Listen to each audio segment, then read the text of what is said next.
alam nyo itong si Sara, hindi natin maintindihan ano bang ano bang ugali nito.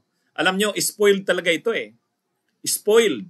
Sa tingin niya, arrogante na sa tingin niya, lahat susunod sa kanya. Kung anong gusto niya, yun ang masusunod. Kung anong gusto niya, gagawin niya. Pinagmamalaki niya na wala siyang pinangingilagan. Kung anong sasabihin niya, sasabihin niya. Kung anong gagawin niya, gagawin niya. Ngayon, kasi ang tingin niya, napakalakas niya.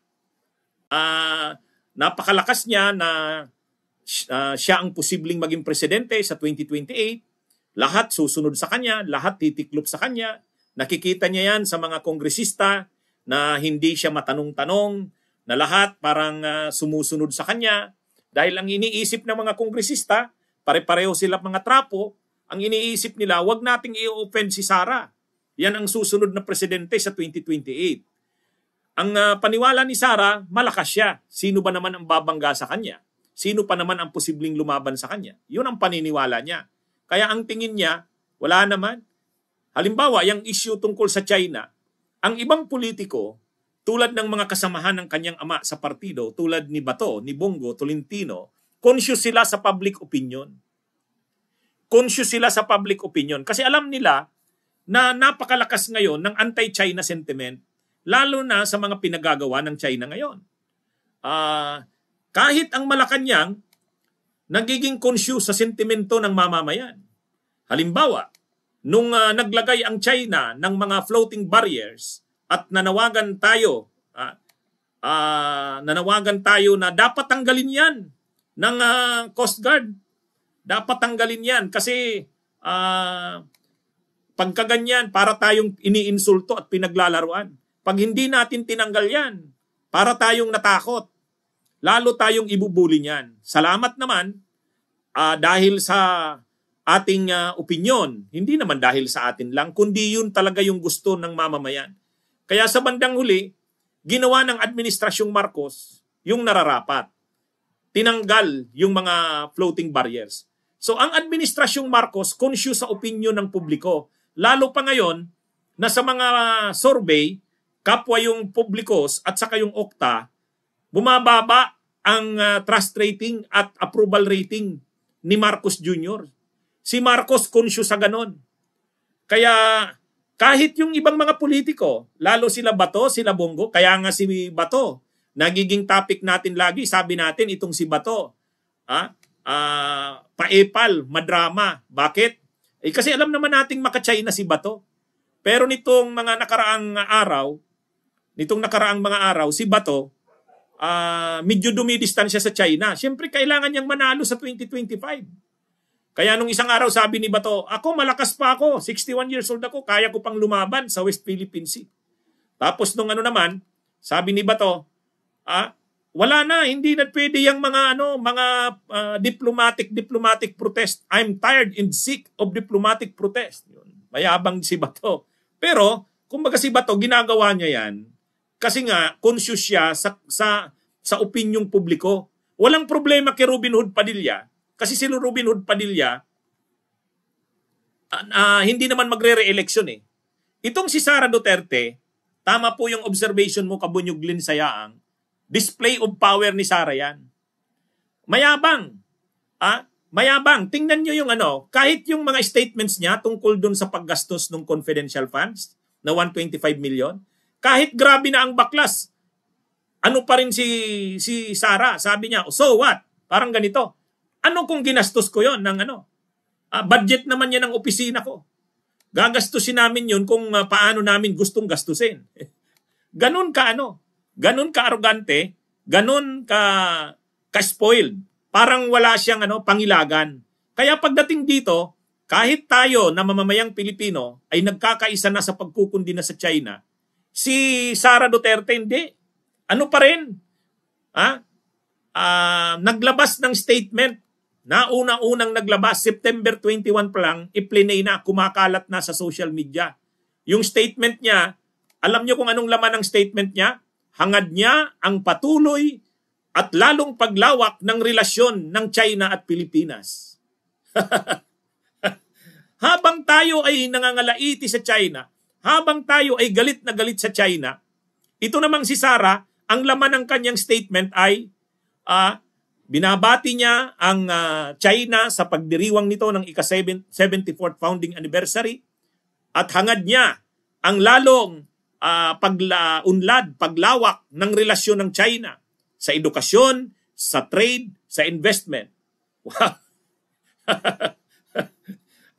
Mga kabunyog, ibang klase. Ngayon, sa pagdinig ng Office of the President nung isang araw, magaling talaga itong si Raul Manuel eh.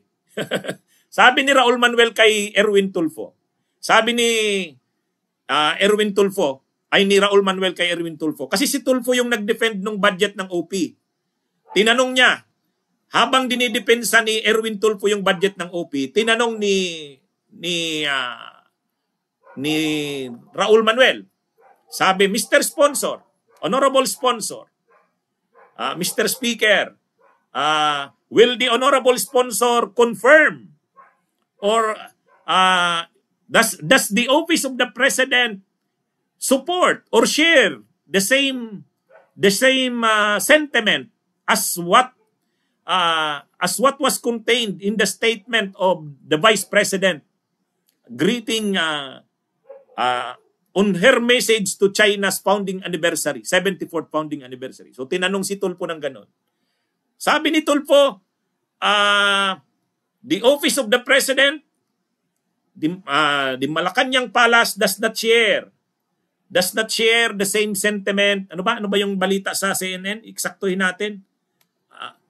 Sabi ni Tulfo, Office of the President and the Philippines don't share VP Sara's remarks on partnership with China. Kasi nga, kalat na yung statement ni Sara eh. Binabati niya yung China, mainit na pagbati. At hangad niya daw ang patuloy na paglawak ng relasyon ng China at ng Pilipinas. So ngayon, mga kabunyog, mga kababayan, anong tingin nyo? Kung yan ang nag-aambisyon na maging presidente ng bansa, kung yan ang sinasabing pinakamalakas na pambato sa pagka-presidente, hindi pa nga presidente, obvious na ang pagkamaka-China. At sa panahon ngayon, na mainit ang dugo nating mga Pilipino sa China, nangangalaiti tayo sa ginagawa ng China, yung Vice President ng Pilipinas, Vice President yan pwedeng pumalit yan sa presidente kung may mangyari sa presidente. Ganyan ang sentimiento niya. Matindi. Mas matindi pa ito kay Digong. Ibabalik tayo nito sa tulad ng ginawa ng kanyang ama. Gagawin tayong tuta ng China nito. Ngayon, yung mga sumusuporta dyan kay Sara at nangangarap na sa 2028, ito yung susunod na presidente ng bansa. Anong masasabi nyo sa ganyan? Gusto nyo ba ng ganyan? Sabi ni Nick Masco, ang gaspang ng ugali ni Sara. Ay mga kabunyog, sa lahat na lang ng anggulo mo tingnan, pagdating sa korupsyon, pagdating sa pagkagahaman sa pera ng bayan, pagdating sa issue ng China, tingnan nyo kung ano ang ugali nito ni China, nito ni Sara. Karapat dapat ba yan na maging presidente ng bansa? Pero wag kayo, Vice President yan. Ano mang mangyari sa presidente, yan ang papalit na presidente. At yan ang pinapaniwalaan ng maraming trapo na susunod daw na presidente ng bansa. Kaya nga, kahit sa mga pagdinig sa kamera, hindi nila masaling si Sara eh. Natatakot sila kay Sara.